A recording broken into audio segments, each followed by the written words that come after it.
Welcome back, everybody. We're going to finish off 0.5 and then go on to 0.6. So we had talked about the two different methods. There are many other ones. We did AC box and bottoms up method, but there are others as well. There's the regular AC method. And if you don't like either of these ones, I encourage you to look through and find a different method. I have a video on how to do the regular AC method. I have a video on how to do the trial and error method on the algebra review page of our Canvas page. There's also another student that mentioned a thing called the snowflake method, which I was not aware of.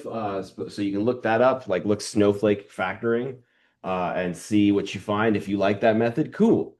Doesn't matter. But that encompasses most, but there are other ones. There are things called the sum. These are the sum special cases. Badunks, right? Because it should be sum, S-O-M-E.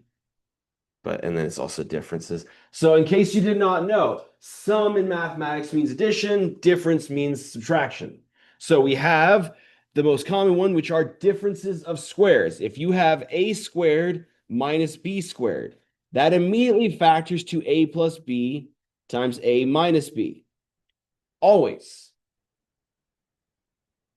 Always factors to a plus b times a minus b. You can use trial and error. You can use the AC box method and the bottoms up method to factor these ones, but it's unnecessary. This is the fastest way to factor them. These show up all the time. We utilize differences of squares in mathematics a lot. So it is important to get be comfortable with them, and we'll do several practice problems to hit them home. And then there's the sums of squares. That is something like a squared plus b squared, which will be prime.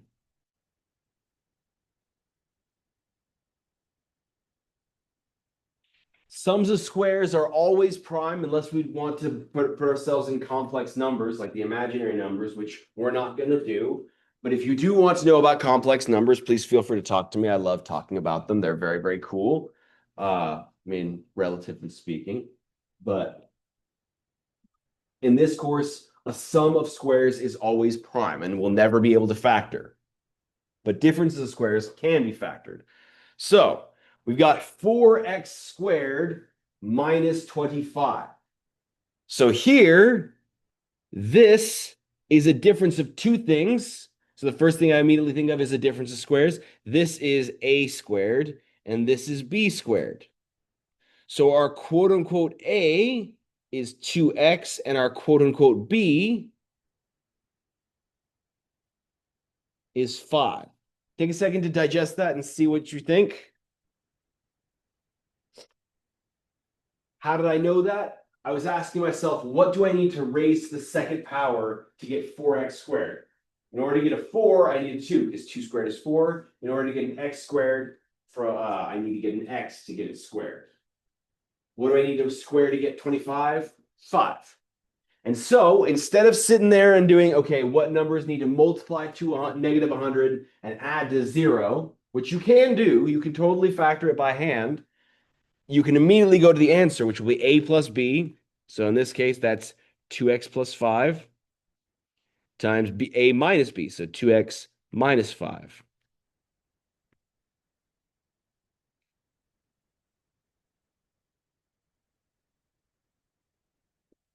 I did this deliberately, but did I forget to do something? I forgot to mention it. It doesn't end up needing to happen here, but what should you always try and do first with a polynomial? Factor out a. There we go. The GCF and or -1 as necessary. Part B, there's no GCF. 49 and 16 share no common factors. The factors of 16 are 2, which doesn't go into 49, 4 doesn't go into 49, 8, which doesn't go into 49, and 16, which doesn't go into 49. So here, it's also a difference of squares where quote unquote A is 7m and quote unquote B is 4n. Because 7m quantity squared is 49m squared, and the quantity 4n squared is 16n squared. So we can immediately go into factoring it to be a plus b, so 7m plus 4n times 7m minus 4n. And that is our answer.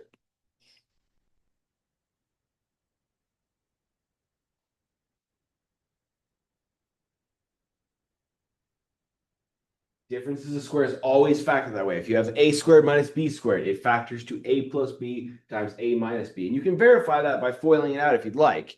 The middle terms will always cancel out.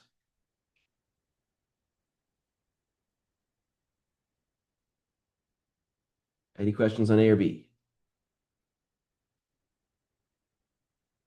We'll do C together, and then I'll have you work through D and E, and we'll probably come together with E at the end because it's a little bit tricky. So the first one, part C, the GCF, in this case, is 3x.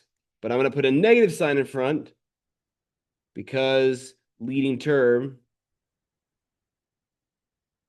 is negative. It's not wrong to forget about it, but I promise you it will help you immensely in the long run. Especially, you'll see that this helps illuminate some things about it. Same thing with part E. So I will factor out that GCF. So I'll factor in a negative 3x, and then I get x squared plus 25.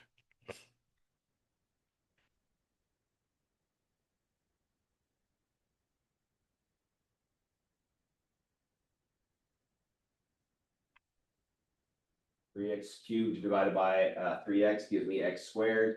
75 divided by 3x, 75x divided by 3x is 25. And since they were both negative and I divided by a negative number, that changes the sign of everything on the inside.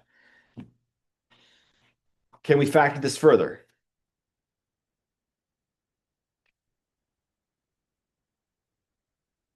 Is that a difference or a sum? That's a sum of squares.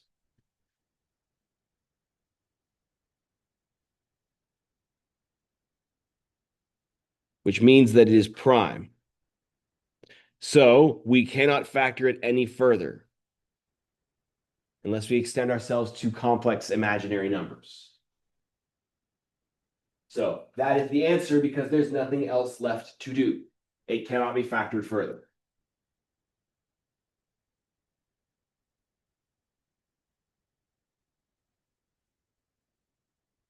Any questions on that?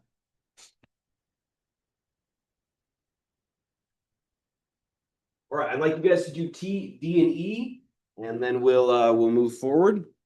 I will slowly fill in details. So I'm going to pause the recording, actually. All right, I've got the answers up here if you'd like to check your work. We'll talk through them real quick. If you're still working on them, feel free to continue on it for just a moment. Part D, there is a common factor of 5z squared. So we'll factor that out front, and you'll be left with the z squared minus 100.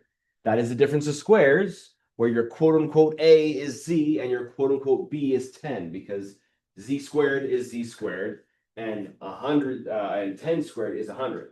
So this factors fully to z squared times z plus 10 times z minus 10. With part E, I like having my leading term be positive, so I factored out a -1. There's nothing else that they share in common.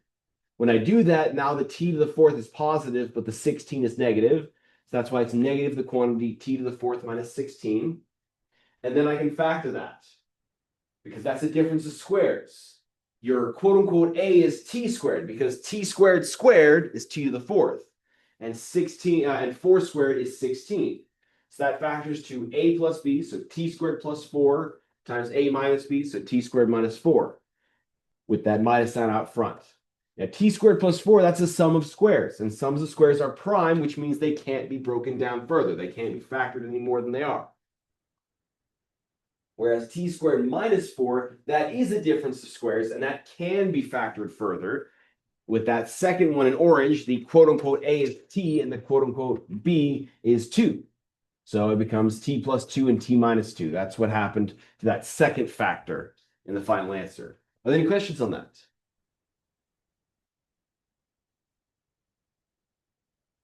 Doing okay? Any questions on that? During the break, I'll let you take a picture. Is that good? Oh, yeah. All right. Now, a thing that we typically don't talk about in math, like most Math 126 teachers do not talk about. However, I like to talk about it because I don't want my students to be blindsided if you plan on taking calculus, because I do like to throw these things at you in calculus, is that technically speaking, anything can be a perfect square if you want it bad enough. And what I mean by that is, yes, there are only a handful of perfect squares. Well, there's infinitely many, but they're all integers, right? 16 is a perfect square because 4 squared is 16. 25 is a perfect square because 5 squared is 25. 36 and 6. 49 and 7. 64 and 8. 81 and 9, and so on and so forth. But if you really want it bad enough, you can write anything as a square. So, for example, 15. You could write that as the square root of 15 quantity squared. 3. You could write as the square root of 3 quantity squared, and so on and so forth. So they're not perfect squares, but by the difference of squares standards, it's good enough. So even though x squared minus 5 is prime, quote unquote, there's no two numbers that multiply to negative 5 and add to 0. Since it's a difference of squares, we can think of quote unquote a as x and quote unquote b as the square root of 5.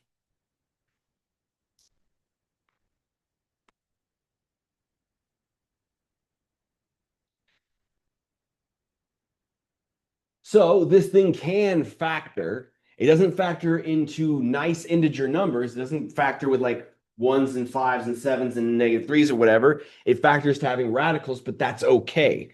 This becomes x plus the square root of 5 times x minus the square root of 5. So we can, in fact, factor these, even though our homework won't really have any of these problems at all, which I think is a dang shame because this is a very useful thing. It's very rare in life that things will factor very, very nicely. And so this gives us kind of an introduction into things not factoring nicely. 3y squared plus 7. That's a sum of quote unquote squares.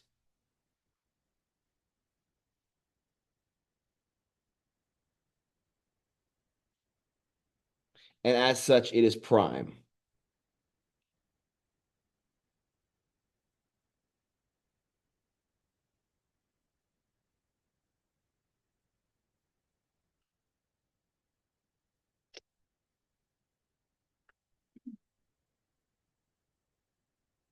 So this is something that you can get around. Um, then there is one last type of thing. So there's sums and differences of squares, and there's also sums and differences of cubes. And you can actually extrapolate this longer. You could do sums and differences of quartics and so on and so forth, but they end up being just way more nasty than you need them to be. These are the formulas. You do not need to have them memorized, and I don't typically test upon them, but they are useful. Is that if you have a difference of cubes, a cubed minus b cubed, that is a minus b times a squared plus ab plus b squared. And a sum of cubes, a cubed plus b cubed, unlike a sum of squares, which is prime, a sum of cubes is factorable, and it factors to a plus b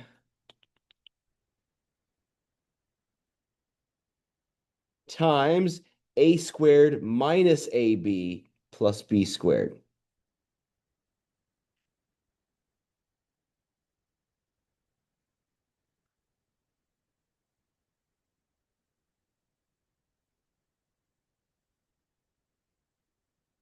So if you want to memorize this, I'm not going to make you memorize it.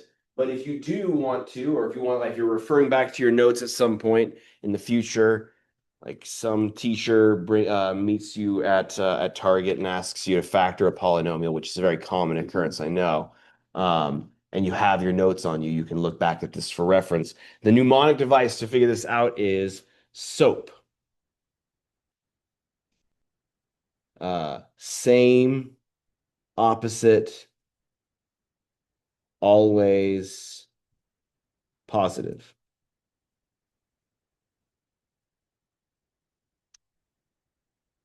Same, opposite, always, positive.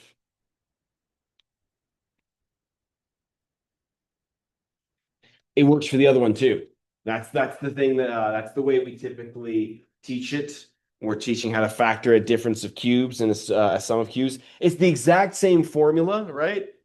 Notice that everything except for the signs, all the like all the term portions are the exact same. A, B, A squared, B squared, B squared. Well, it's changed its signs, but it follows this concept of SOAP. Same thing, opposite thing, always positive. Same, opposite, always positive. If you want to memorize SOAP, you can, but you don't have to.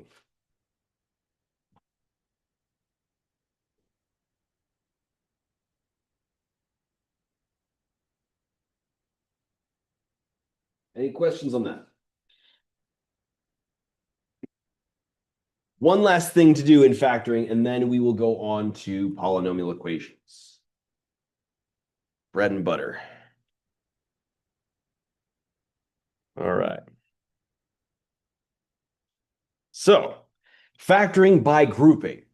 Up until this point, we've only had monomial GCFs, but that's not always the case. You don't have to have a monomial GCF. It could be that they have a common factor of a binomial or a trinomial or a quadrinomial, whatever it may be. So for example, in this first one, 4x times x, 5x minus 3 minus, there's a hidden 1 here, 1 5x minus 3. They both have this in common. There's a GCF of 5x minus 3. So I can factor that out front, just like I would a monomial, just like I would a normal GCF. And then what will be left from the first term? Just a 4x. And what will be left from the second term? Well, the 5x minus 3 would get canceled out, and all I'd be left with is that 1. So minus 1.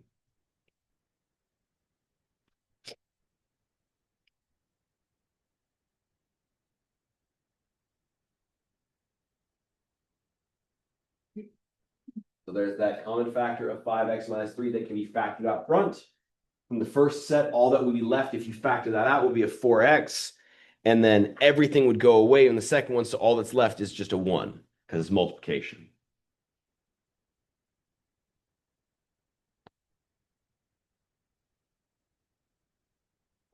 Any questions on that?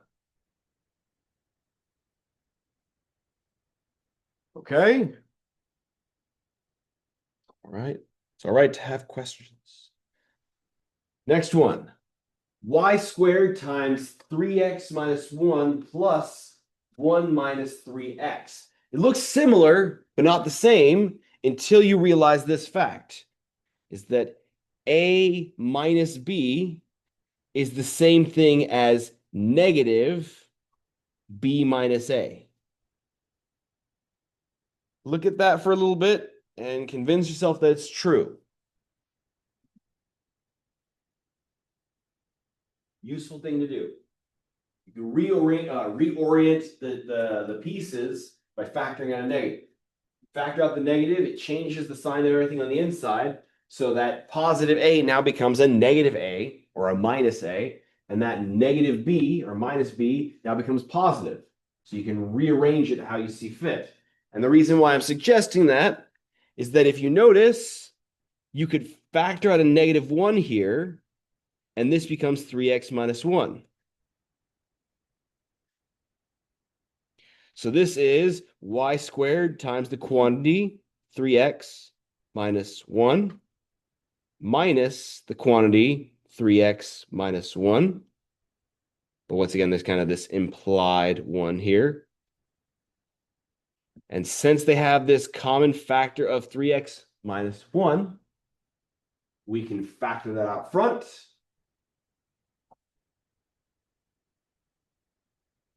Three x minus 1. And then what's left from the first set would just be a y squared. And from the second set would just be a minus 1. John Doe student, silly John Doe, he boxes in the answer. I mark him off 2 points. Why? Why did I mark him off 2 points? Is there anything else that can be done to this? Can this be factored further? Y squared minus 1. 3x minus 1 can't be factored further, but this is a sum of square. This is a difference of squares.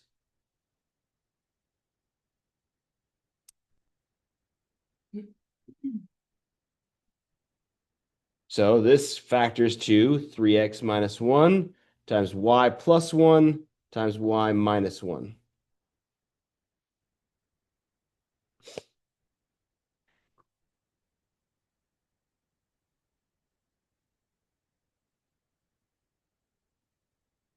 Any questions on that one? So not the end of the world if you don't catch that, right? Not like it happens, but you should always be looking to make sure you can factor it further if possible. You'll see that again on part C. In a similar situation, it's got 2k times k plus 9 plus 4 times negative k minus 9. They're not the same binomial, at least at first glance. However, if you notice, if you were to factor out a negative 1 here, then this would become positive k plus 9. Because factoring out the negative would change the sign of everything involved. So instead of having 2k times k plus 9 plus 4 times negative k minus 9, we instead could rewrite this as 2k times k plus 9 minus 4 times k plus 9.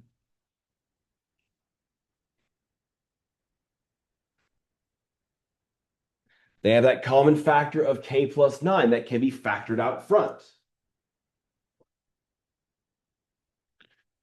So this becomes k plus 9 times 2k minus 4. But John Doe student, once again, boxes this in. And I mark him off 2 points. Why? Because he's a mean student, and I don't like him. Okay. What could I do? Could I factor something out? I heard a 2, and they're right. There's a 2 that's a common factor between here. This is 2 times k minus 2. So the final answer should be 2 times k plus 9 times k minus 2.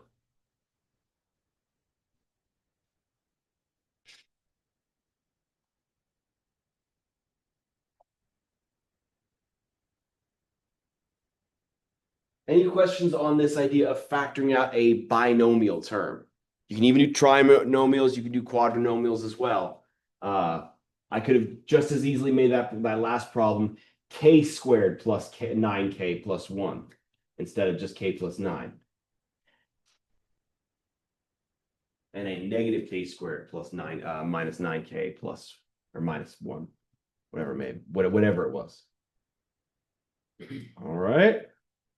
So that is more of just a lead into factoring by grouping.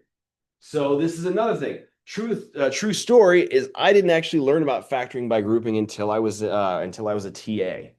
No one had told me about it in my upbringing in mathematics. I'd never really seen it. I just had to figure it out a different way. But once I learned it, I was like, that's a really nifty trick. The thing is, this is important about factoring by grouping. This is only used, this is used only for even termed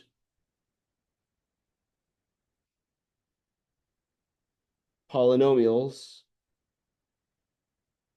with 4+ terms. So if you have a quadnomial, 4-term polynomial, you should think immediately to factoring by grouping. 6-term polynomial, factor by grouping. 8, 10, 12, 14, 16, 200, think about factoring by grouping. If it's an odd number of terms, don't bother. That doesn't work unless you really, really, really are clever in a certain way, and even then, that's assuming a lot. That's assuming that it would work out, which it normally wouldn't if it's 5 or 7 or 9 terms. Most of the time with factoring by grouping, it's 4 terms.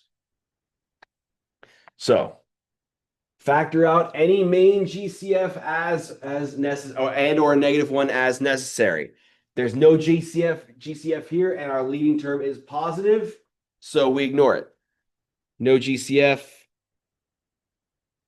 smiley face.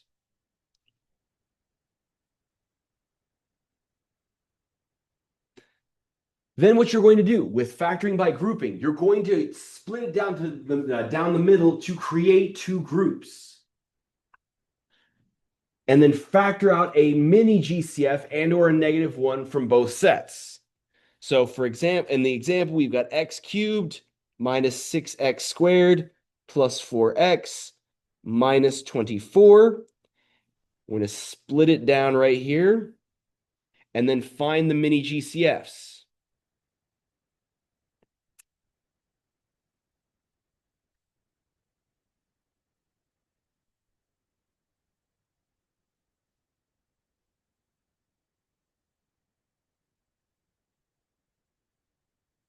So looking at each little subsection, that's what I mean by mini GCF, looking at the first 2 terms. What's the GCF of the first 2 terms?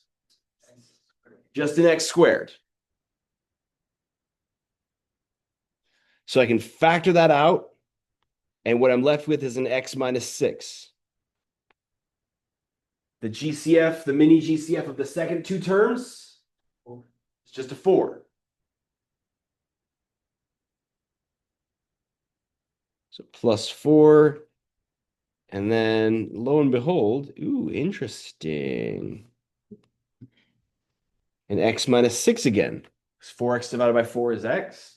24 divided by 4 is 6. Well, -24 is -6, but from there, now we notice, so it doesn't always work with these things. Factoring by grouping doesn't always work with quadnomials, but it does work a lot of the times. And so now that we have this common binomial factor, we can factor it out front and then factor more as necessary. And check your work if time permits. So we've got x squared times x minus 6 plus 4 times x minus 6. There's that common factor of x minus 6 that can be factored out front. So x minus 6 parentheses times x squared plus 4.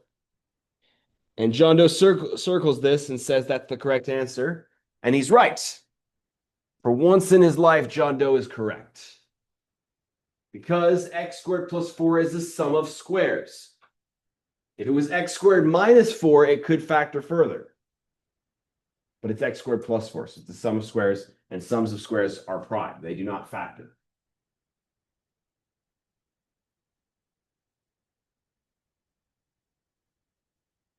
Any questions on that?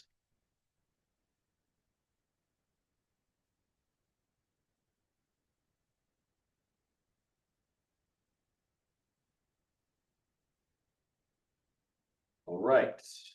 Let's go ahead and continue onwards. and do a few examples. I'm gonna have you guys do parts B and C on your own later today. It's just some good practice. We're gonna do part A together, and you guys are gonna B and C. I'll give you the answers though, and then we'll take our first break. I think that'd be a good spot for it. Just about. So it's a quadnomial. It's four terms. As soon as I see four terms, my immediate thought, having done this for so long, is that this should be I should try to do factoring by grouping. So I'm going to split it right down the middle and look for mini GCFs. The mini GCF for the first two terms is an x squared. The mini GCF of the second set is, what do you think?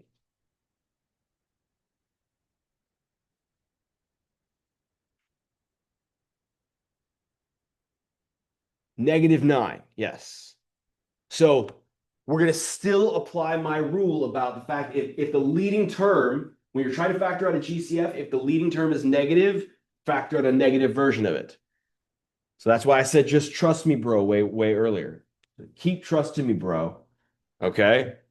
If the leading term, so this is a mini GCF of these ones. The leading term of this second set is a -9. So we'll do -9, just that. And so because leading term of this mini set was negative. So we'll factor out the x squared from the first set and hope for the best. If we factor out an x squared, or I'll let you write down what I wrote in green. Can you tell that that's green? Not really. It's different than black, but what it is up for debate. I'd love for them to get some better projectors, something that show color better. Factor out the x squared for the first set, you get an x plus 4. If you factor out the -9 from the second set, you also get an x plus 4. They have a so this is a good time. We lucked out here. This time it does end up working out that an x plus 4 is a factor of both the first term and the second term, so that can be factored out front. X plus 4, and then what's left from the first set is an x squared. What's left from the second set is a -9, and that can factor further because that's a difference of squares. So this factors to x plus 4. That sticks around. And then x plus 3 times x minus 3. That's that difference of squares.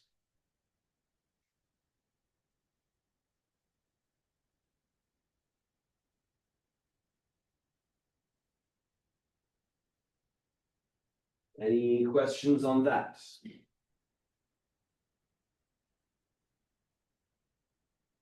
All right. The answers for the other two, by the way, are 2r minus 1 times 2r squared minus 9, or I would accept either answer on ALEKS or on an exam.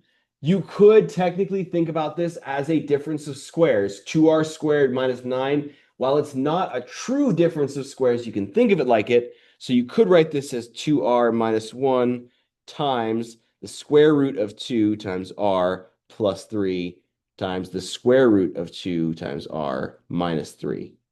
Either one would be fine. So if this was a question on the exam, it probably wouldn't be, but if it was, and you wrote square root 2r plus 3 times square root 2r minus 3, you'd probably get an ooh, interesting, and a kudos. Maybe I'd bring a kudos bar. Does anybody remember kudos bars? Does anybody remember those from way back when? They said they were like granola bars. They were just candy bars. They're amazing. I miss them every day. They were excellent. Seriously, look up kudos bars. It's the wild, wild west of nutrition back in the day. And the last one, this one will be 3b times a plus 2 times b minus 4. That's the answer to C.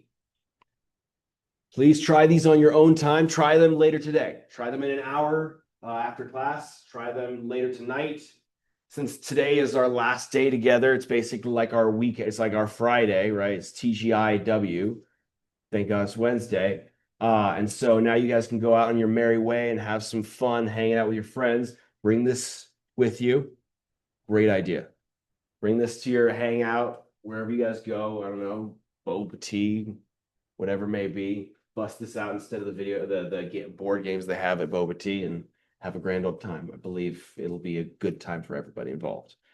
Anyways, let's take our first break. Let's come back at 11:52 or 11:53, and we'll start 0.6. People watching the recording, do some guided meditation, that type of thing. We're back at it. Back at it. And now we're going to talk about why we were studying factoring. Why were we working on factoring as a whole? And that has to do with polynomial equations. So the motivation for this is, how do we go about solving something like x squared minus x minus 6? Because we can't do what we did before. When we were talking about linear equations like x minus 6 is equal to 0, there was a way to get x by itself and a number on the other side. However, I'd like to encourage you to try and find a way to get x by itself, where it's only x. Because if I try and solve for x in this thing, just as an aside, if I've got x squared minus x minus 6 equals 0, don't write this down. I could get x by itself, get negative, like I just add it to both sides.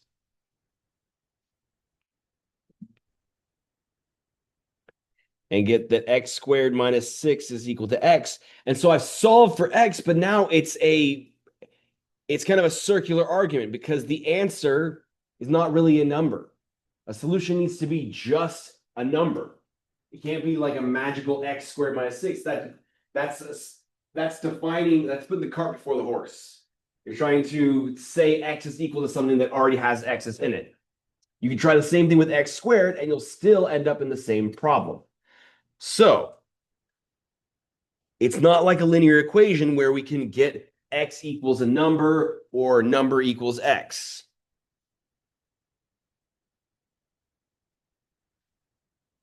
So we have to realize a new fact.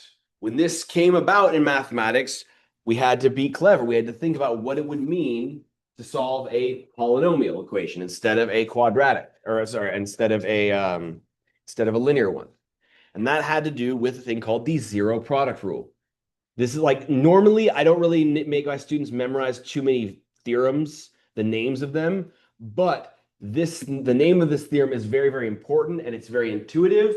So I'm going to always call it the zero product rule. And I'm going to always mention it. If a times b is equal to 0, then either a is equal to 0 or b is equal to 0.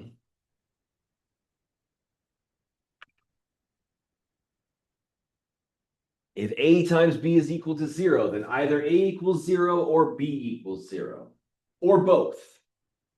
Could be that both of them equal 0. But this is a very, very, very, very, very, very important property about our numbers. If, legitimately, if you decide to become a math major, once again, don't do that. But if you do, you'll probably take a course called Abstract Algebra, and you'll talk about things called integral domains. And this fact is what makes the real numbers we call an integral domain. It's a very, very useful property. Not all numbers, not all systems have this property. So if a times b is equal to 0, then either a is equal to 0 or b is equal to 0. This is only true when the right-hand side or the left-hand side would be 0. Hence the name. It's the zero product rule. It's not the one product rule. It's not the two product rule. It's the zero product rule. And then the other thing is that this can be generalized. It's saying A times B, but you can extrapolate this and say like if A times B times C equals 0, that implies A equals 0, B equals 0, or C equals 0, etc. If you have A times B times C times D equals 0, then either A equals 0, B equals 0, C equals 0, or D equals 0, or some combination of the four. So you can extrapolate this, you can continue this concept onwards, but this is a very useful property. It's not the like the one doesn't work because there's so many different ways that two numbers could multiply to one. They could both be one could be 2 and the other one could be 1/2. One could be -3 and the other one could be -1/3, and so on and so forth. There's infinitely many combinations that work to get 1, but there is only one combination of products that would give you 0. And the requirement would be that one or the other equals 0. So solve the equation x minus 4 times x plus 3 is equal to 0. We've got a product of two things. This is our quote unquote A, and this is our quote unquote B in the theorem. So by the zero product rule,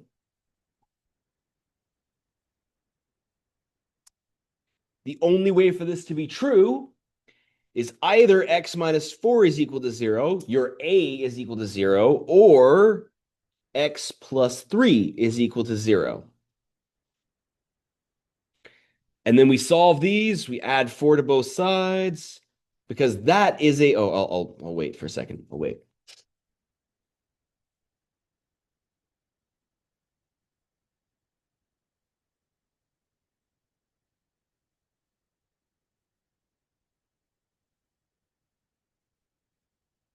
So by the zero product rule, either the first factor equals 0 or the second factor equals 0.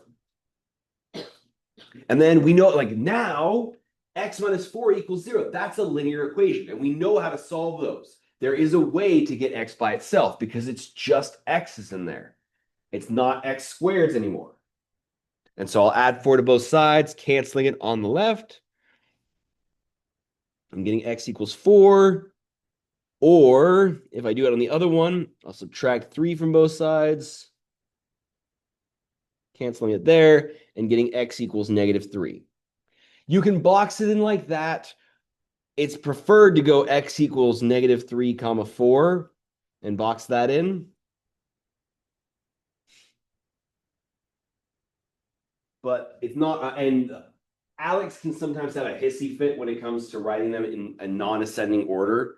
Or like so like if you write it as 4 comma -3, it'll say make sure you write the most negative one first. I don't care. On an exam, if you got the answers, that's fine with me. I don't need them in ascending order or descending order. It doesn't matter. Any questions on that? That is the zero product rule in action. Now, an important distinction that will come up time and time again. And every single time a student makes this mistake, it breaks my heart. Because a student will look at this one right here. They'll look at this right one and say, okay, the solutions are x equals 0 and -3/2. One of those answers is correct. The other one's not. Which is the wrong answer? Like which solution is not a solution? The -3/2 or the 0? The 0. So notice the difference between the first version on the left and the second version. What's the only thing that's changed? The x on the 4. Yes.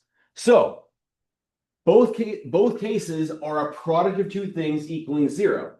So by the zero product rule, for the first one, either 4x equals 0 or 2x plus 3 is equal to 0. Do you need to write the or? No. You can just make sure there's a space in between them, and that's fine. To solve the first one, we divide both sides by 4. Canceling it on the left. 0 divided by anything is 0. So x equals 0. 0 divided by anything save for 0, that is. For the next one, we would subtract 3. Try and get the x's by itself. Get 2x equals -3, but we don't want 2x equals -3. We want x equals. So we'll divide both sides by 2, canceling the 2 on the left and getting x equals -3/2. So the answer to this problem is x equals -3/2 and 0.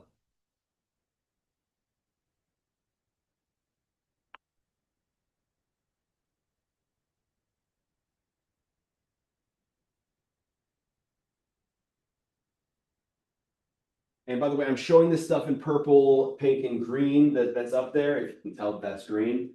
But in the we'll see in a second. I'm going to stop doing that. I'm going to stop showing all that work because we're going to learn how to do it quicker.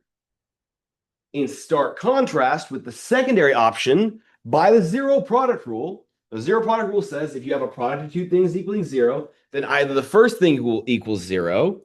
So either 4 equals 0 or 2x plus 3 is equal to 0. But this right here is garbage. It's ridiculous, as the kids say, right? Do we still say that? We still say that's ridic? No, we don't say that anymore. My other class said that we don't, which is sad. Okay, so you can write ridiculous or whatever new Gen Z lingo is to say ridiculous, but that's ridiculous. 4 does not equal 0. 4 equals 4. So we don't get a solution. So we don't get a solution from that piece. We just get this one, which gives me x equals -3/2, and that's the only solution. So don't fall for this trap. If there is no x attached to the constant out front, it doesn't provide a solution.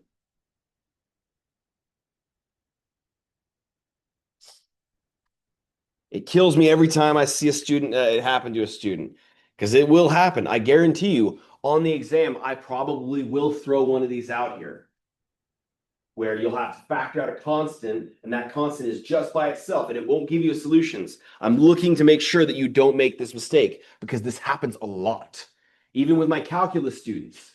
Because what we're doing here, solving polynomial equations, and we'll learn more other equations to solve. This is something that you will do for the remainder of your mathematical career. And I still have some calculus students who make this mistake, and it'll throw off their whole curve. It'll throw off everything they're doing. So I don't want you guys to make that. All right. So here's how we do it. How do we solve a polynomial equation? So we'll start with this one. Step 1, when you've got a polynomial equation, that means it's going to be degree 2 or more. Not like a degree 1 is a linear equation. We can deal with those the way we learned in 1.3. But as long as it has a degree 2 or more, you got to use this method. You're going to simplify it and move all terms to one side so that the other side is 0. It doesn't have to be on the right-hand side, but convention says variable, like everything on the left, 0 on the right. That's convention, but it's not wrong to do it the other way. So with this one, w squared minus 2w equals 15. I will subtract 15 from both sides to bring it over to the left so that I can get 0 on the right. And get w squared minus 2w minus 15 equals 0. And so you can memorize the procedure, but I don't recommend that. We're saying what's happening, but I'd rather you internalize the reasoning instead. If you can memorize the zero product rule, it can help you deduce this without even trying to memorize the procedure. Why am I doing step 1? Because I need 0 in order to use the zero product rule. So I'm going to move everything from one side to one side so that the other side becomes 0. When you've done that, you will now have a polynomial on one side and 0 on the other. And we've just learned a bunch of ways to factor a polynomial. And factoring a polynomial breaks it down into a product. Zero product rule. So as I said here, we're going to break it up into a product equaling 0, hence the zero product rule. So we need to factor this polynomial. It's really, really glitchy today. I'll go slower. That thing. We need to factor that. So we can use whatever method we want. Luckily for us, this has a leading coefficient of 1, so we don't really need to use the AC method. We want two numbers that multiply to negative 15, and the same two numbers need to add to negative 2. And that would be negative 5 and positive 3. I was about to say negative 3 and positive 5, but that's not right. So this thing immediately factors then as W minus 5 times W plus 3 equals 0. I just factored the left-hand polynomial equation, or the left-hand polynomial expression. W squared minus 2W minus 15 is W minus 5 times W plus 3. So, as we said, now we have a product of things equaling 0, and hence we can use the zero product rule and solve the resulting linear equations like usual. So we've got W minus 5 is equal to 0, or W plus 3 is equal to 0. To solve these, and this is the last time I'm going to do this, I'm going to add 5 to both sides. Canceling on the left and getting W equals 5. And then for the second one, I'm going to subtract 3 from both sides, giving me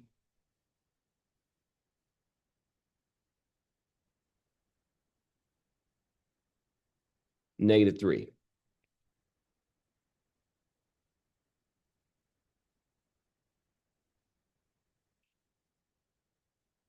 And those are the answers. So, yes, you can memorize this 4-step procedure, but I think I've said it, and if I haven't, biggest thing I learned in grad school is my teacher said, don't try and memorize everything. That's insane. You can't do that. Our brains, I mean, maybe with enough time you could memorize all the definitions, all the theorems, all the formulas, whatever it may be. But it's better to let your brain fill in the blanks. Let it work through it. Let your brain, like, train your brain to think through a problem. So, like, memorize one thing and say, how do I use that thing? And then mess around. See what sticks. Be like Toucan Sam and follow your nose, but mathematical nose here. The only other step is an optional step, which is to check your work. Well, thing is, I love that. I love the fact about mathematics is that you can always check your work. And the other thing, though, is in the original equation. We talked about this last time, but as a reminder, check it in the original version of the equation before you made any errors. You are human. We are all human here. We can make mistakes. So, and I'm not just saying like math mistakes, I'm saying typos. You're looking at the problem and you would, if this is on the exam, maybe you were working on the problem above it and you got some pencil shavings, some eraser shavings, and now the 15 gets blotted up a little bit and it looks like that. And so you try and solve W squared minus 2W equals 1 instead, which will actually be solvable. No, wait, it won't. But either way, now it doesn't look right when you've rewritten it down. So make sure you check it in the original equation.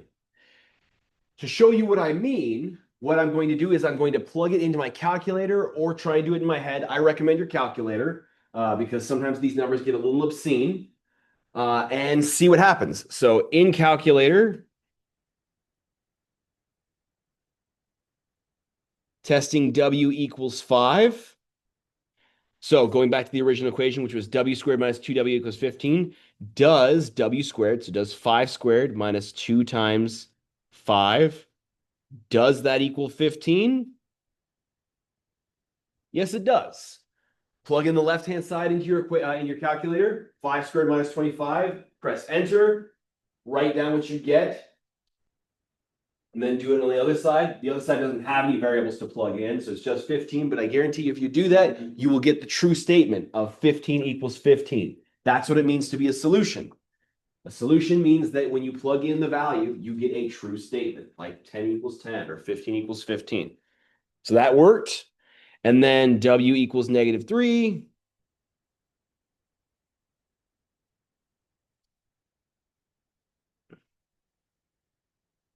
Does negative 3 squared minus 2 times negative 3, does that equal 15? And yes, it will. Plug it in your calculator or do it in your head if it's not too terrible of calculations. Negative 3 squared is 9, minus negative 6, so 9 plus 6 is 15. Good, we got it right. So as a reminder, this is something I'm probably doing in my calculator. This is not something or on scratch paper. It's not something I'm doing in my head, or it's not something I'm writing down when I'm doing the problems. It's for my own checking of my work. And did we talk about how many questions on the exam? Did we talk about that whole argument? I can't remember if I did in this. Oh, we did. So it doesn't matter how many questions. I try to make my exams long enough that you like short enough that you have a little bit of time at the end to check your work for this precise reason. I want you guys to be able to look back on all your problems and say, did I get it right before turning it in? Key point about that though, in case you've never done that before, check your work on an exam. If you check it and you're getting something wrong, or if you're retrying a problem ever, do not look at your old work. Take it from a person who's learn from my mistakes. If you're going to retry a problem, try it on some scratch paper and don't look at what you did before, because otherwise you're going to keep just trying to recreate what you did, and that's not necessarily the right call. Retry again, but don't look at your old work. Okay.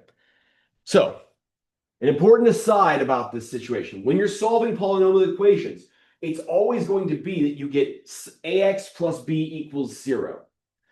A lot of times it's going to be like w or x plus b equals 0, like we have here. W minus 5 equals 0. 1w plus 3 is equal to 0. But either way, they always end up being in that format because we're using the zero product rule. And as such, we should become adept at solving these ones quickly. So I don't want to see I don't want to see you doing this anymore. I don't want to see the add 7 to both sides. I want us to look at that and say that the answer is x equals what? 7. Next one, x equals negative 2. Next one, x equals, take a second. It takes practice to get used to it, but don't write anything down. Kind of try and think it in your head. Negative 2 over 9. You'd subtract the 2, that would be put a negative 2 here. You divide by 9 to get negative 2 ninths. X equals negative 2 ninths. How about 3x minus 4 equals 0? 4 over 3. 17x minus 99 equals 0. X equals 99 over 17. And my favorite example, 5x equals 0, x equals 0. So I don't want to see, once you get down to a point where one side is 0 and you got like ax plus b equals 0, I don't want to see any writing. I'd like you to get past that in your career. That's going to be like that. That's a one-way ticket to carpal tunnel early. I don't want that for you guys. Not fun. You gotta get steroid shots. It's awful. Say what? Oh no, I'm sorry. Okay. So let's work through these ones. We got plenty to practice. Got like a million of them. All right. So we're going to do this first set all together. We're going to do A, B, C, D, and E together. And then I want you guys to do the next set. So we'll do this one together first. So 4a squared minus 49, 4a squared equals 49. There is a thing called the square root property, and you could use that here, but we'll talk about that later. The better thing, in my opinion, is to bring everything to one side. So we'll subtract 49 from both sides and get 4a squared minus 49 is equal to 0.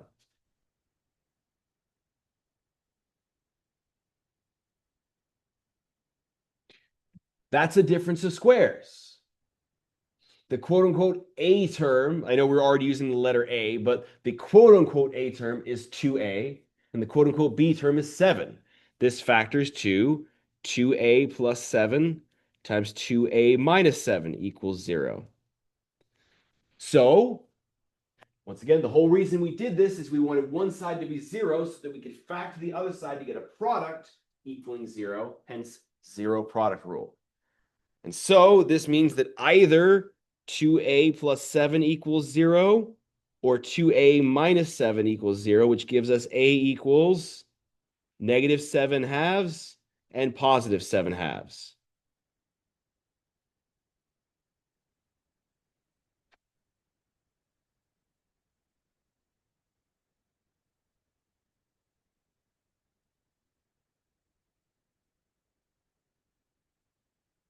Any questions on that?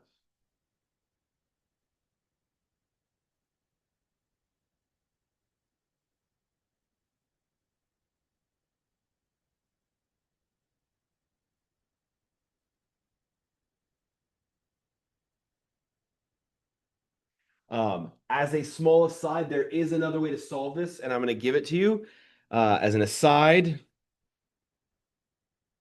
because it can be useful at solving things quickly, which is called the square root property.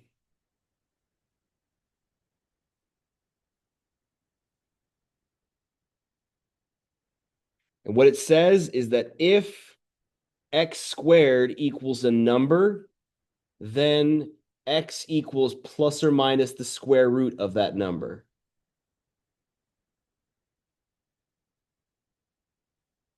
So there was a slightly faster way to do A. That being said, this is very niche. In order to be able to do this situation, you have to have no x's in the equation. You have to just have an x squared and that's it. So this is a useful trick if you want to know it, but the other options that we've been learning, they're far more applicable to everything as opposed to this one unique case. So in practice,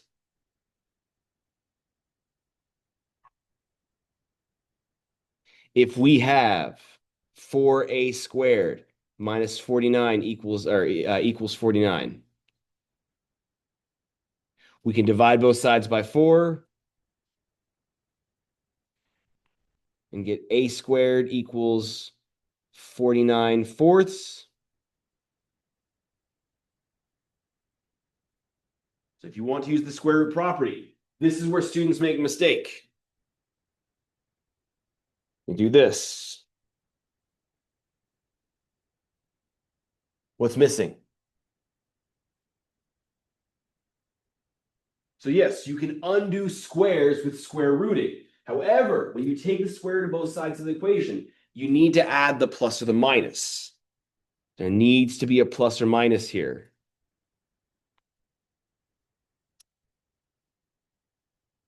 And that would give us the final answer, which is a equals plus or minus 7 halves. That's if you want to use the square root property. Do you have to use it? No. It's a nice nifty trick on certain occasions, but it's niche. It's few and far between when it's useful. But that is another option to do. I wanted to bring that up because that does come up every once in a while where you have to take the square root of both sides of an equation. And when you do that, when you take the square root of both sides of an equation, you have to add on the plus or minus. It's required. It's not optional. If we're dealing with real life situations, negative numbers don't really make sense. Like if you're trying to solve for the radius of something, you can't have a negative radius. That doesn't make any sense. But mathematically, it does make sense to have the minus sign. So anyways, you can do it that way if you want to, but that's only an option if you really, really choose to. I'd prefer you just factor it.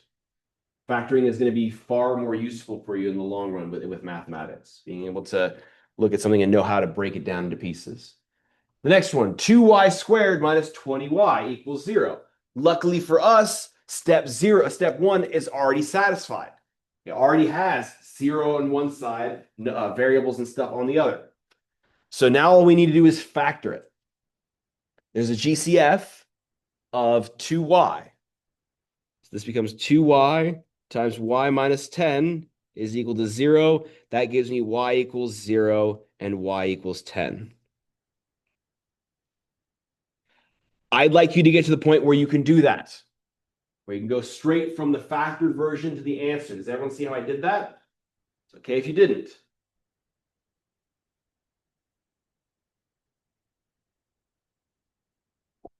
Any questions on that? It's okay to ask, how did I do it? How did I get to that answer? Yes. Excellent. So there's this intermediate step that I skipped, which I did in the previous one. Now that I've factored it, I've written it as a product of things equaling 0. So I can use the zero product rule to say either 2y equals 0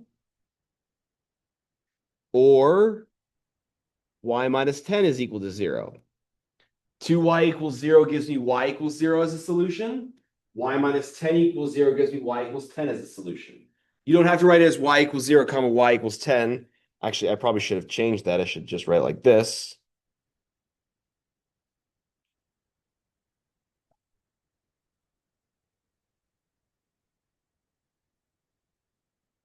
Is that okay? Excellent. Part C. Unless there's any other questions on part B. That one's going to require some simplification first. So first and foremost, we need to FOIL. Not to FOIL, we need to distribute, excuse me. We need to simplify. So I've got 4z squared plus 12z equals 4z plus 5. And I want to bring everything to one side. I'm going to try and skip writing it down, but feel free to ask if you need it. I'd like you to get to the point where you can go from this to this. 4z squared plus 8z minus 5 equals 0.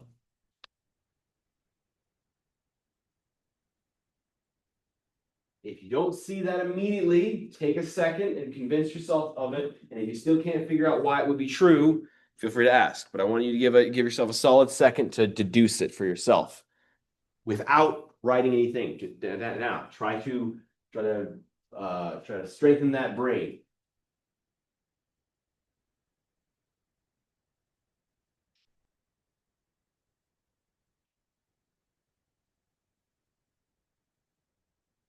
Any questions on how it happened?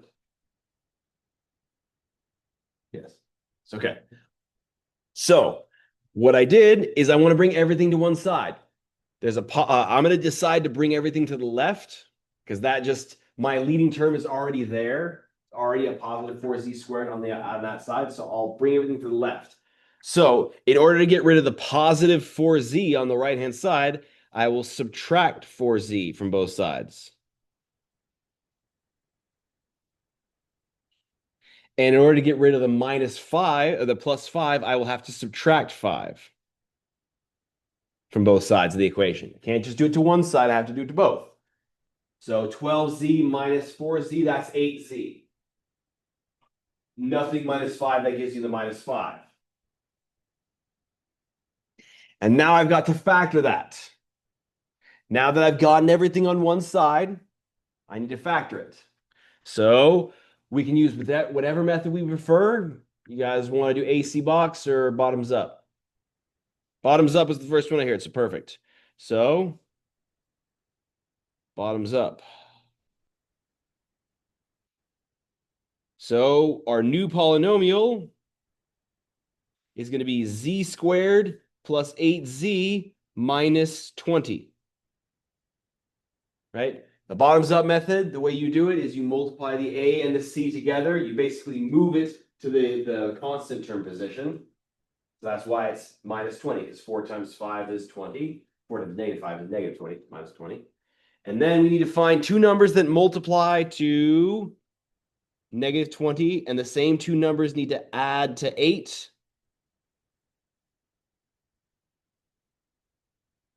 So looking at the factors of 20, 2 and 10, positive 2 and negative 10. Yes. Oh, 10 and negative 2. I don't know if I said it in the other way.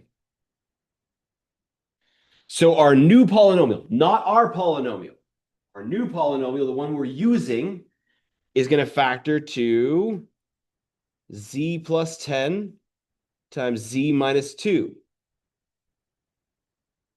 Because we multiplied a and c together, to undo that, we're going to divide the constants by a, which was 4, and reduce where possible. This reduces to z plus 5 halves times z minus 1/2. And we bring the bottoms up.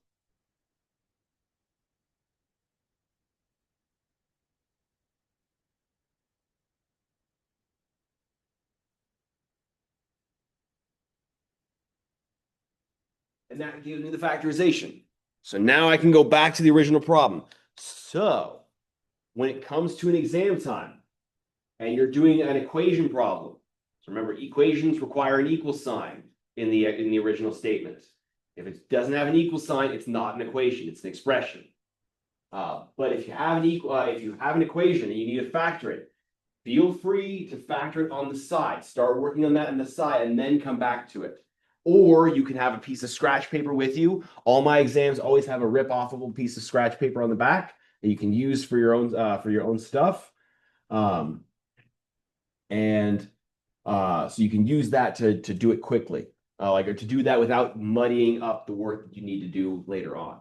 But it's okay to do it. Just make sure you do it on the side so it's not jumbled up with what you're trying to do, which is solve this equation. So this thing factors to 2z plus 5 times 2z minus 1 equals 0. So by the zero product rule, that means that 2z plus 5 equals 0, or 2z minus 1 equals 0, which will give me z equals, wait a second, don't do it in your head.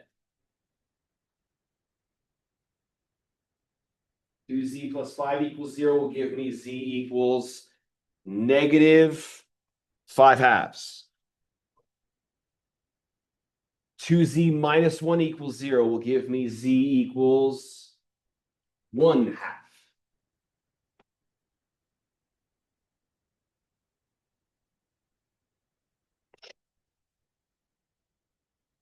Any questions on that?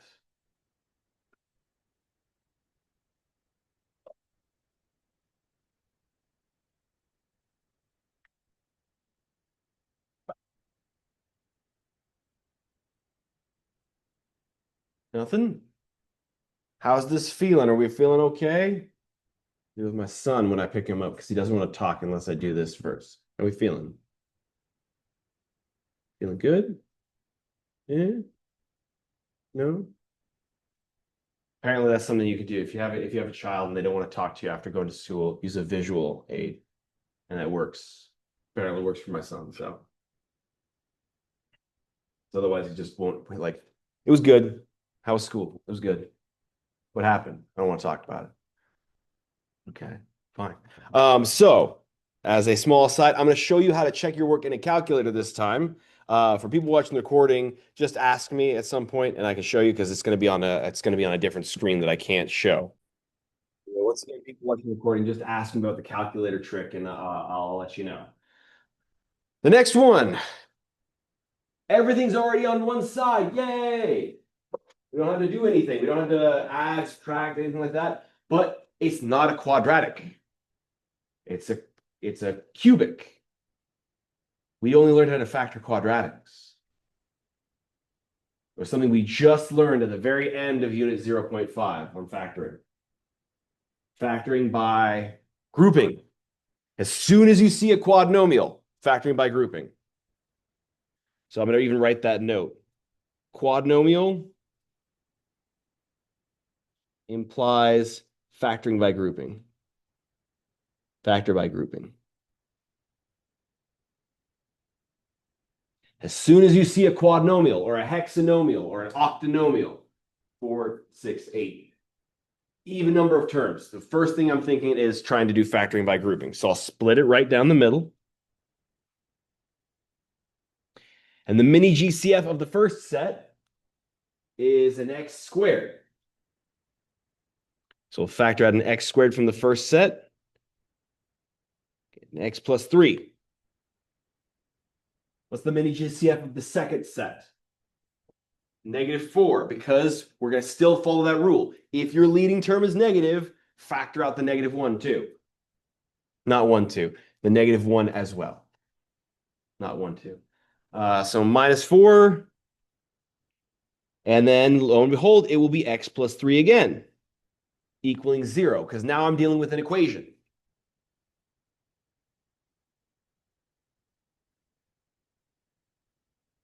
And so there is a common factor of x plus 3 that can be factored out of them, which is what we'll do. X plus 3 times the quantity from you. When you remove that from the first set, all you're left with is an x squared. When you remove it from the second set, all you're left with is a minus 4 equals 0. And can I do anything more? Can I do any more factoring? X squared minus 4. It's the difference of squares.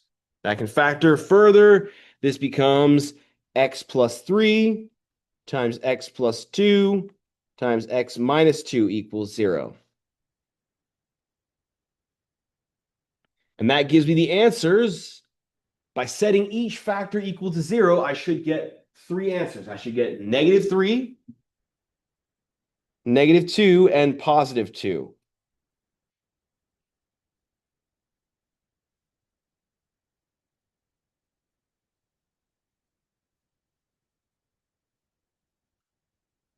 John Doe student writes his answer as x equals -3, 2, and -2. Would John Doe get a full credit? Yes, he would. It does not matter the order for me.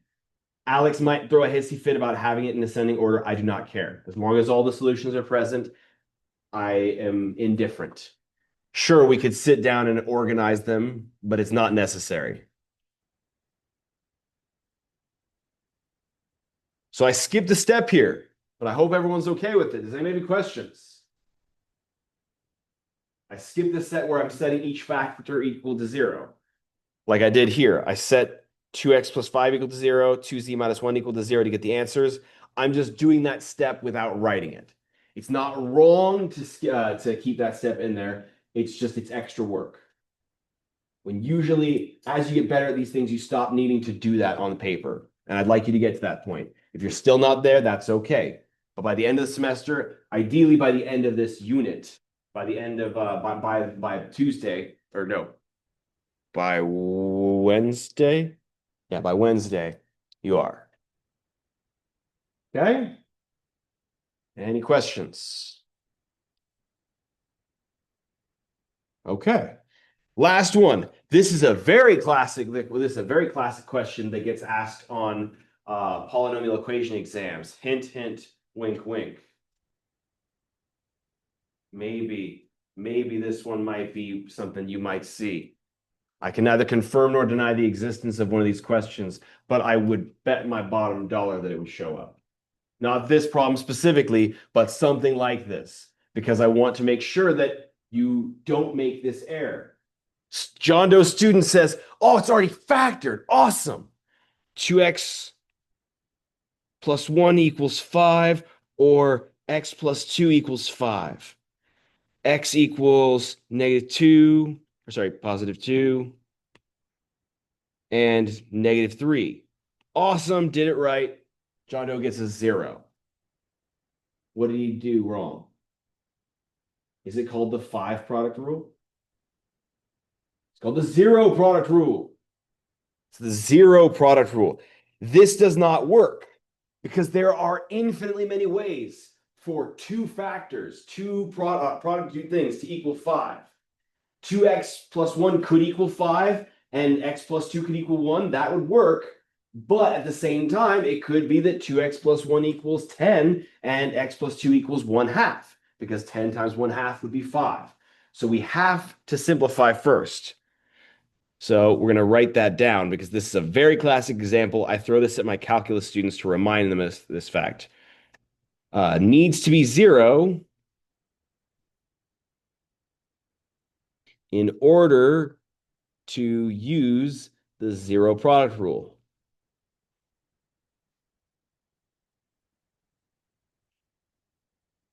So simplify first.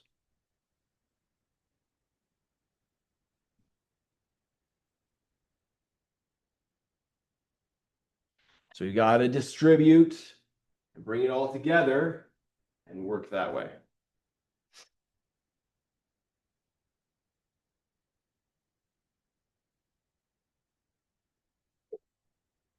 So foiling it out.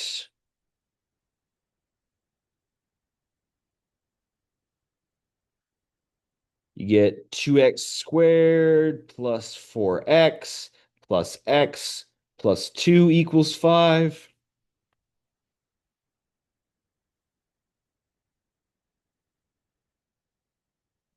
Bring it all together.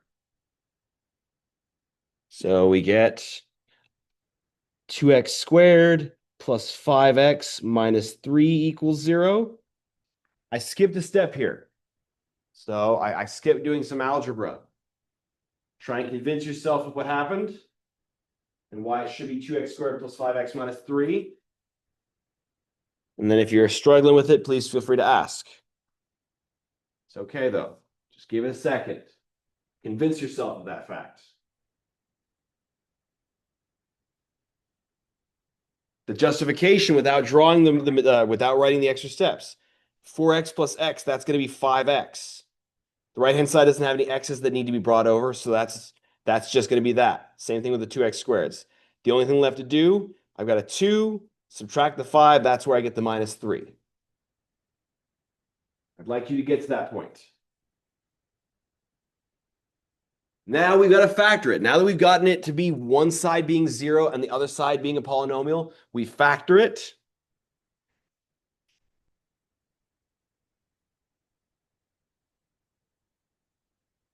And this time, since we did bottoms up, let's do AC box this next time. Factor with AC box. So find two numbers that multiply to a times c that multiply to -6, and the same two numbers need to add to 5. You don't have to do the AC method. If you like using the bottoms up method, use it and make sure you get the same answer that I do.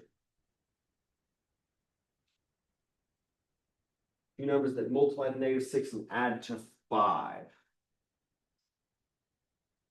6 and -1. That's right.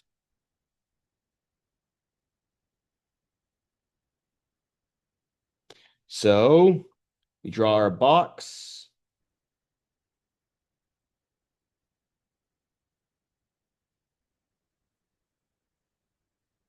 And if you're doing the AC box method from here, top left belongs to the 2x squared, the leading term. Bottom right belongs to the constant, -3. And then along the diagonal, the remaining diagonal, you put the two numbers that we found in orange there, attach an x to them. So 6x and -1x. Then we work rows and columns to find the GCFs, keeping the sign of the closest term to it. First row would be an x. Second row would be a 3. First column would be a 2x. Second column would be a -1.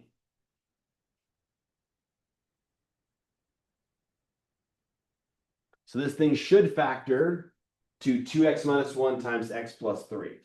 The order in which you put the factors does not matter. But hopefully if you do the bottoms up method instead or a different method that you like, you should get the same thing. This factors to, now we can write it as 2x minus 1 times x plus 3 equals 0, which gives us the solutions x equals 1/2 and -3.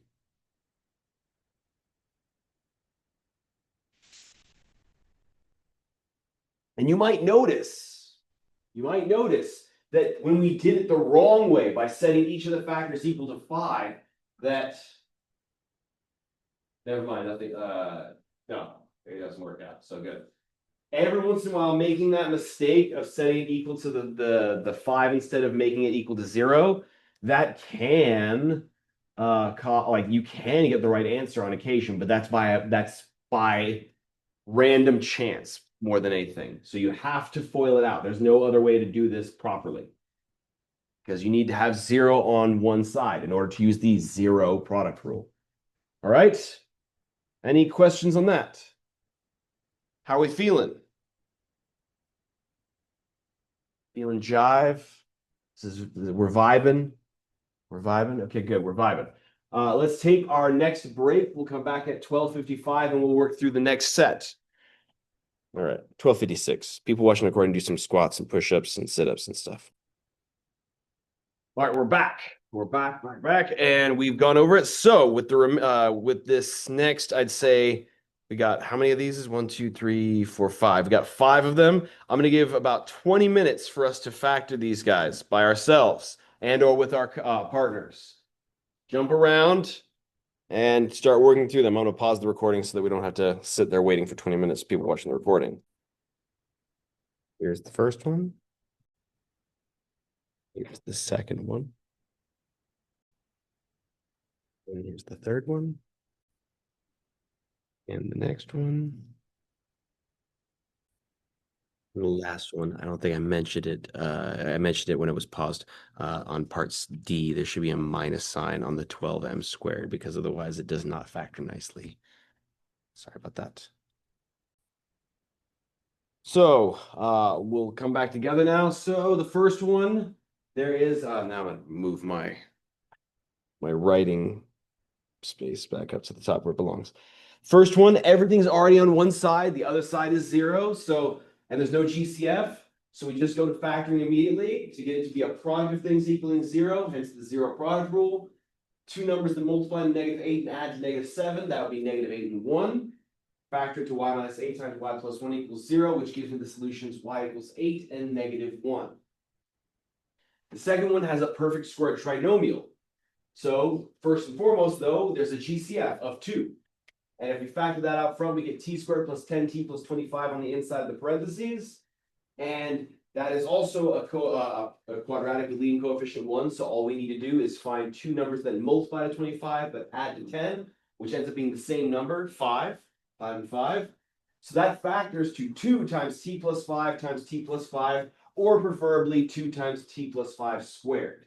So by the 0 product rule, either the factor 2 equals 0, which is ridiculous.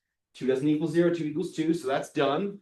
Or t plus 5 equals 0, which gives me t equals -5, and that's it. Any questions on A or B?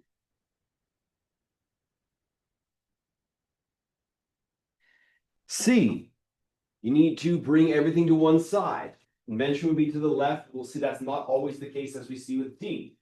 So I brought everything to the left by subtracting 3, and I got 4b squared minus 11b minus 3 equals 0. I decided to do the AC box method, but you can do whatever method you want, and it will factor to 4b plus 1 times b minus 3, which will give us the solutions b equals -1/4 and +3.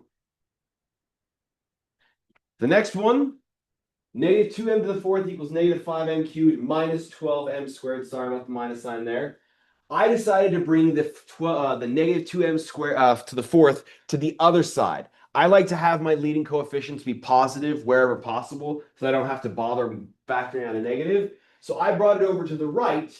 It wouldn't be wrong to bring everything over to the left. That's not wrong to do. It just takes a little more time in my experience.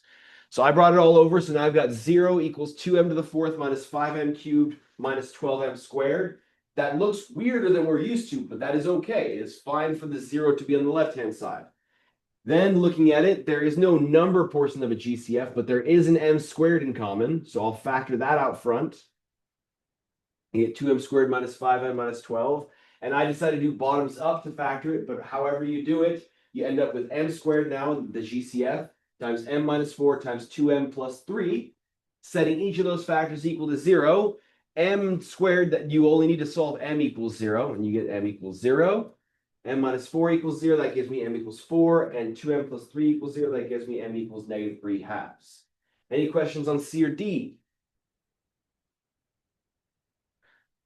Last one, t cubed minus 36t equals 0. It's already got everything on one side. Awesome. So there's a GCF of t. I'll factor that out front, and then I've got a difference of squares. I've got t squared minus 36 equals 0. So that factors to t plus 6 times t minus 6, giving me my 3 solutions. T equals 0 from the first factor, -6 from the second factor, and 6 from the last factor. Any questions on any of those?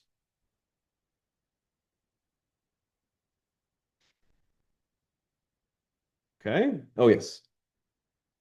Do you have a question on any of them? It's just like, I know how to do like all the steps for every question. I just don't even know how to like know what steps are supposed to be like for what question. That makes sense. So that is say like you understand what I did, but how I did it. That's the big hurdle. No, I understand what you did. I don't understand how you knew that's what you were supposed to do. So that is what the goal of what we're trying to do here. That's what we're trying to learn. We're trying to learn how, like, what step to do next. And so what I was trying to do is, once again, I have memorized the zero product rule. The zero product rule, back to the way beginning. The only way to solve a polynomial equation is by using the zero product rule. As we said before, there is no way to, with a polynomial equation that's not a linear one, so like a quadratic or a cubic and so on and so forth, the higher degrees, there's no way to get x by itself because you'll always end up having like an x squared or something like that. There's no like, they're two different pieces and they can't really get us to x equals.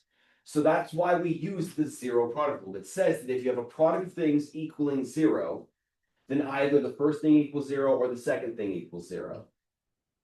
So the goal is to try and get one side being zero. That'll ensure that we can use the zero product rule. And then the next thing is to try and make the other side into a product by factoring it. If you factor it, you write it as a product of things.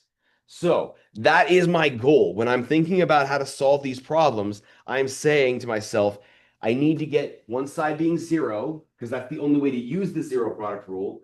And then I need to get the other side that has variables into a product of things. How do I do that? By factoring. And so that is my two goals. So those are my two things. Basically, the first step, bringing everything to one side, so one side zero, then factoring it so it can become a product, so I can apply the zero product rule. It all hinges upon that rule. That is the most important part. Is that okay? So we've got these two other ones here. I'm going to leave these ones for, well, I'll leave B for later. We'll do A. So Q cubed. I did this one deliberately because I love saying Q cubed. Just say it in your head a little bit, or even say it out loud. Q cubed. It's fun to say. So Q cubed plus 2q squared plus 16 cubed plus 32. Okay. That's a quadnomial. And as soon as I see a quadnomial, I split it right down the middle. Try factoring by grouping. You can write that if you'd like, quadnomial, factor by grouping.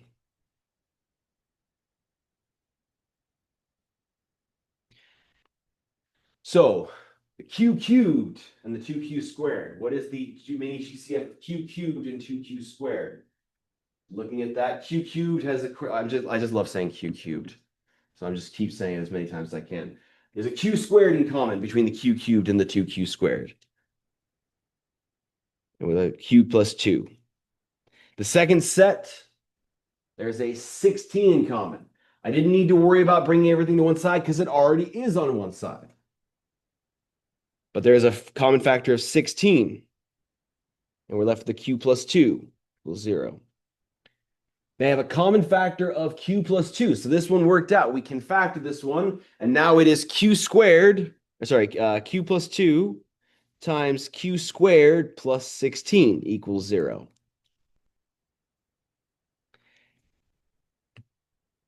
Q squared plus 16, that's a sum of squares. It's prime, which means it doesn't factor. That's what it means to be prime. If you're a prime polynomial, that means you cannot be factored further unless we extend ourselves to complex numbers. So doing so there's no more needing to factor. We're done with that step. We've written it as a product of factored pieces equaling 0. So by the zero product rule, either q plus 2 equals 0 or q squared plus 16 equals 0. Q plus 2 equaling 0, that gives me q equals -2. What do I get with q squared plus 16 equals 0? What's the answer to that? I'm glad someone said plus or minus 4 because sadly it's not going to work. Because what like we could check our work on that one. Plug in 4, you get 4 squared plus 16. That'd be 16 plus 16. That's 32. It doesn't work. -4, same situation. -4 quantity squared is positive 16 plus an additional 16. That's 32 again. It doesn't work. So it's not possible. No solutions to this one. No solutions. Because q squared plus 16 is greater than 0 for any q value.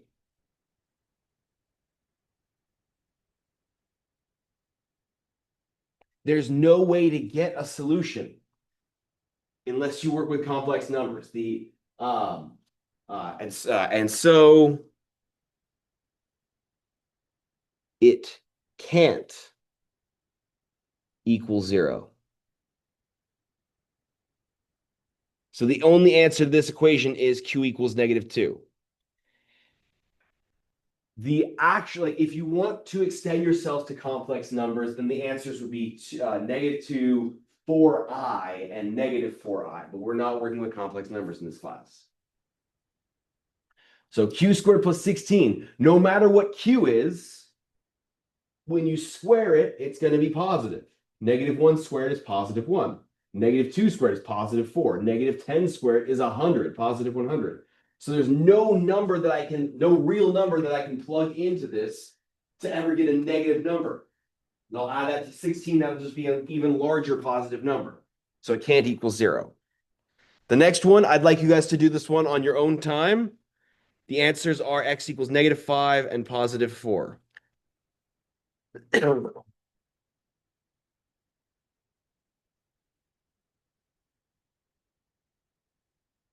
Okay. Got 20 minutes. We got this page. Yeah. Okay. So now we'll hear about the quadratic formula. All right. You've probably heard this terminology. Have you guys all heard of the quadratic formula before? If you haven't, it's not a big deal. We're going to talk about it. The quadratic formula. So in order to talk about that, we need to work with radicals for a quick second. Granted, your calculator will do this for you, but it's a useful trick to know about algebra so that you can use it with variables as well. We say that a radical is in simplified form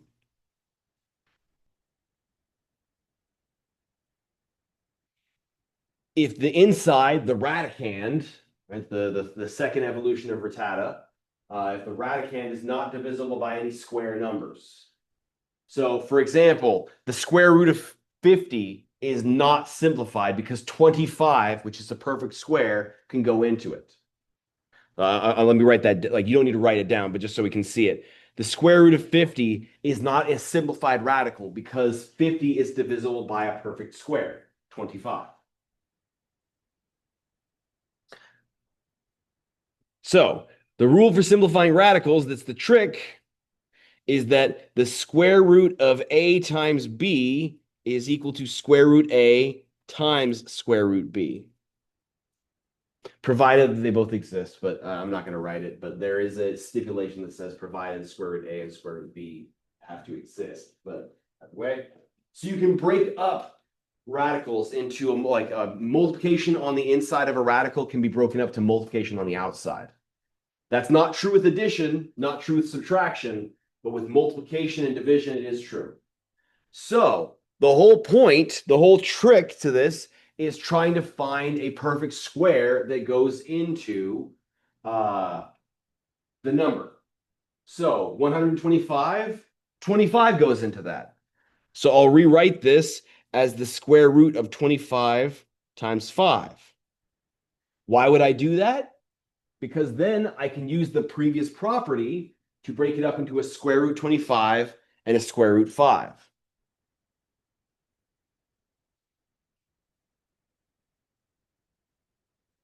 And square root 25, that's a perfect square. That becomes just 5. 5 square root 5.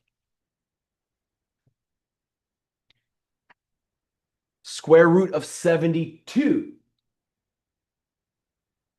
Now there's many ways, like you can just like with everything else, you can simplify in multiple steps. You don't have to get it right immediately on the first go. There can be multiple steps. So maybe you notice that it's 36 goes into 72, and if so, awesome. But if you don't, maybe you notice that 9 and 8 go into it, and that can break it down further. I'm going to do it the quick way and say 36 and 2. So this is the square root of 36 times 2, which becomes 6 square root 2. Because the square root of 36 will be 6, and the square root of 2, that's reduced as much as possible. The last one is what we're going to see most of when we get to this. Square root of 24. That's the radical I want to reduce. Square root of 24 is divisible by 4. Yeah, it's divisible by 4. So you could rewrite it as 4 times 6. And so that would be 2 square root 6.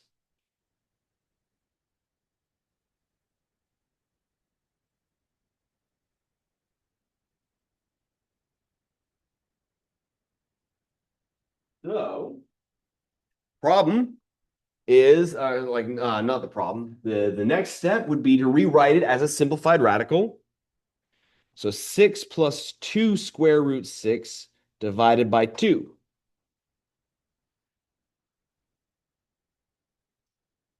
And if I want to reduce this even further, one thing I can notice is that if you're dividing by something, you can distribute the division.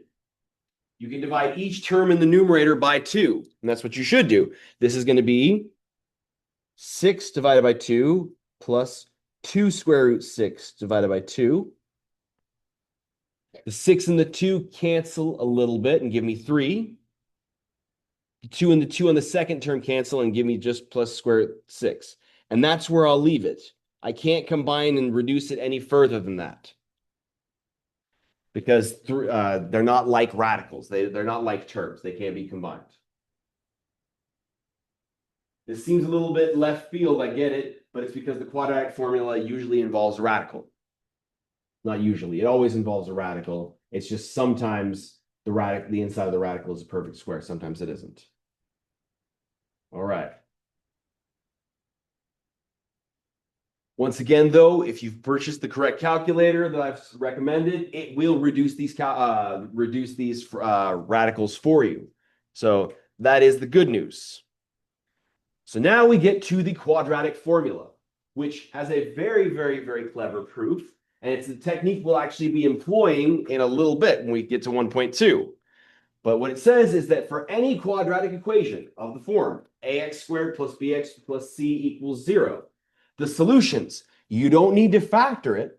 You can immediately find the answers without having to do any AC box bottoms up method. You can get them. And it's going to be x equals, and it's going to be a big fraction. So put a big bar on the top in the thing. Negative b plus or minus the square root of b squared minus 4ac, all divided by 2a.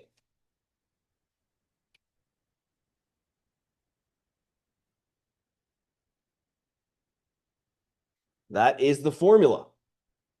And this is a true statement. This is a theorem called the quadratic formula. If you want to see a proof, stop by my office or come talk to me before or after class, and I'm happy to show you how it works. There's even there's a bumpin' song called the quadratic formula, and I highly recommend it if you need help memorizing it. So there's 2 different versions. There is this one, and so I will sing it for you once and only once. It goes to the tune of "Pop Goes the Weasel," and it is a good way to memorize it. If you like, I prefer if you have it memorized, but I'm not going to be a stickler about it. The formula is, are we ready? X equals negative b plus or minus the square root of b squared minus 4ac all over 2a. You're welcome. That's the only time I'm going to sing it, so like don't ask for it again. Granted, I guess you can't. It's being recorded, so you can watch it over and over again if you love the sound of my singing voice. But There's also a bop, as the kids say, right? You guys still say that there's bop if it's a good song. Maybe we'll play it as we leave class today. It's a quadratic formula song. You can search quadratic formula on Spotify or on YouTube, and there's a song it's just a total headbanger, you know. So that is the formula. And it is very, very nice. It has there's many different properties that we could spend a bunch of time on because there's a lot of cool stuff that happens behind the scenes. There's actually some weird things that happen in Math 283 with a connection between a b squared minus 4ac and a multivariable function. It's very cool stuff. But either way, we're going to use it.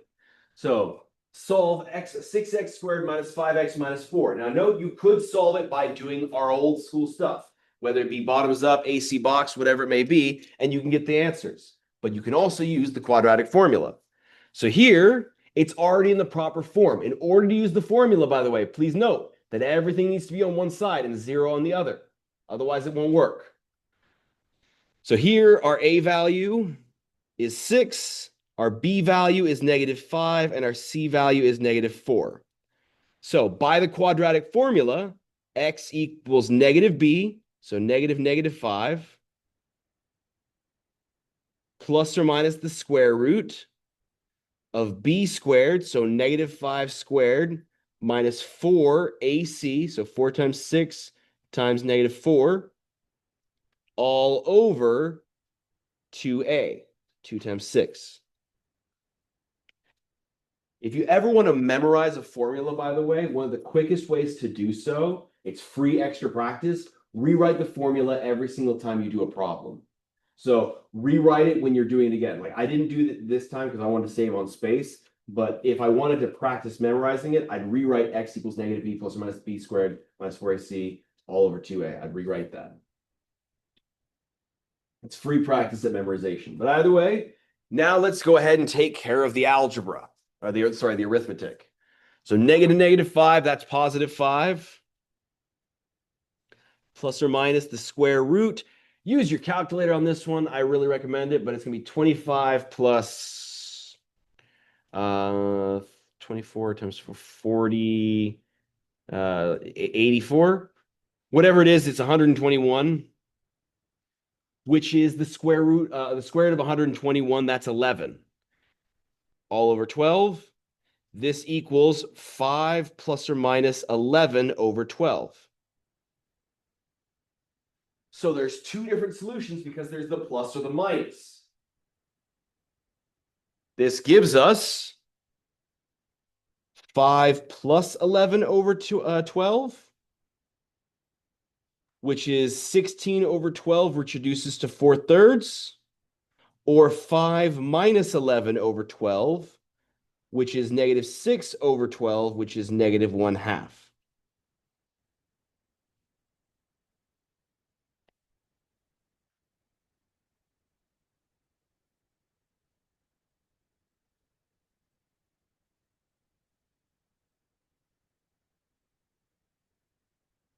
Any questions on that? On that one. So there's a lot of arithmetic using. Feel free to use your calculator. Your calculator can handle it. If I switch over to the document camera for a moment, just looking at it, I can put a fraction symbol and then do negative parentheses -5 plus. I can't do plus or minus because I have to do them separately. So I'll do plus first, the square root of -5 squared, which if you can do it in your head and just write 25, more power to you, minus 4 times a, which was 6 times c, -4, all over 12, 2a, so 12. And if I plug that in, it gives me, like, I have my calculator set up probably differently, 4/3. And then if I want to find the other one, I don't have to redo it. I can just go into the save feature and just move myself along until I get to where I want to go, which is just to change this plus sign into a minus sign. And I get the other answer, -1/2. So you can use your calculator to help you out through this process. So the question would be, given the note above, where I can just use all the methods we've already been practicing, why bother using the quadratic formula at all? And the answer is because it can be used when the quadratics are prime. X squared plus 6x plus 2 equals 0. X squared plus 6x plus 2 can't be factored.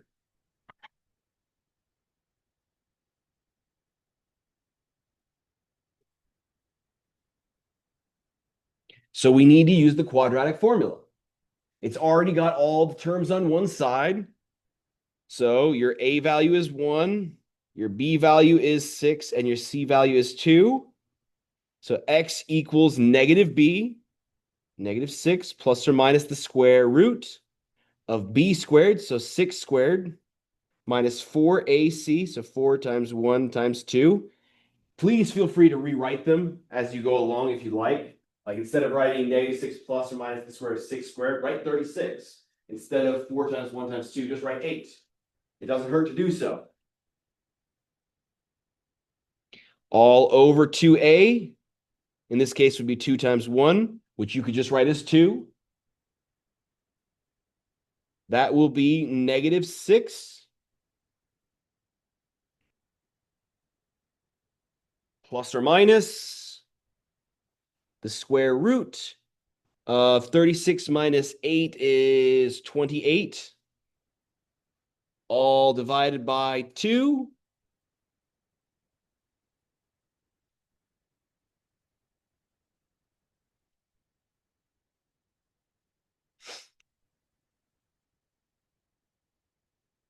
And square root 28, 28 is divisible by 4. This is 2 square root 7 just to save on time. Convince yourself of that at home. Spend some time working with your arithmetic. This is equal to negative 6 divided by 2 plus or minus 2 square root 7 divided by 2, which gives us our final answer of negative 3 plus or minus the square root of 7.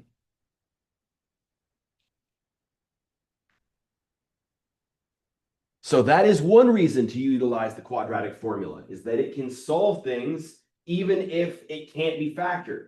That's a very powerful thing. That's very nice. Sometimes you might get, like, by the way, if you get, when you plug it in your calculator to try and simplify, if you get no math error on your calculator, that means that it was not, that you have complex answers. And so there shouldn't be any of those on your homework, and there won't be any on my exams. So if you get a math error, that means you probably entered something in incorrectly. But that is, so that would be a situation to look back over your work. The other way that it's important is if the factoring would become tediously bad. Looking at this one, if you wanted to use the AC method or the AC box method or the bottoms up method, you need to find two numbers that multiply to 252, and the same two numbers need to add to 37. Do you want to do that? So multiply to 252, and the same two numbers need to add to 37. Way too annoying. I don't know my factors of 252 off the top of my head. And so I don't want to sit there and figure it out. I could, but it would take way too long. Instead, I'll just use the quadratic formula. It's already in the proper format. Everything's already on one side.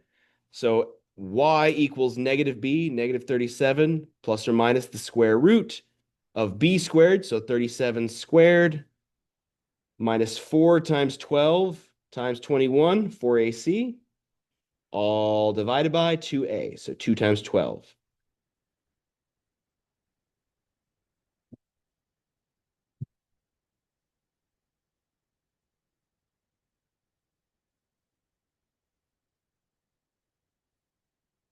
And then if you simplify that down, you should get y equals negative 3/4 and negative 7/3.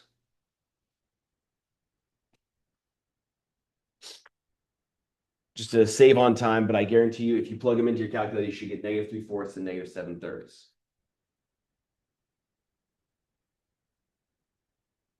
So one shortcoming of the quadratic formula is that it gives us the solutions to the equation, but it doesn't directly give you how to factor it, which is an important technique when it comes to trying to find the when it comes to a polynomial and factoring it and finding its zeros and stuff, which we'll talk about in Unit 2. The quadratic formula kind of leads us down a rabbit hole that we don't really want to deal with. It is useful, like especially nonlinear inequalities, which we'll get to in 2.6. So I'm going to, we don't have enough time, so I'm going to give you the answers to these ones just to give more practice this weekend. You should get, for this one, t is equal to 7 plus or minus the square root of 29 divided by 10, or 7/10 plus or minus the square root of 29/10. For this one, you should get x equals negative 2/3 only.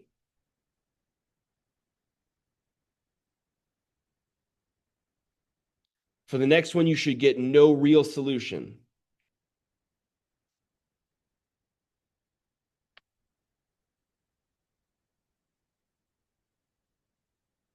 And the last one, I'm gonna so you can see all the answers. The last one down there is going to be x equals negative 3 plus or minus the square root of 10.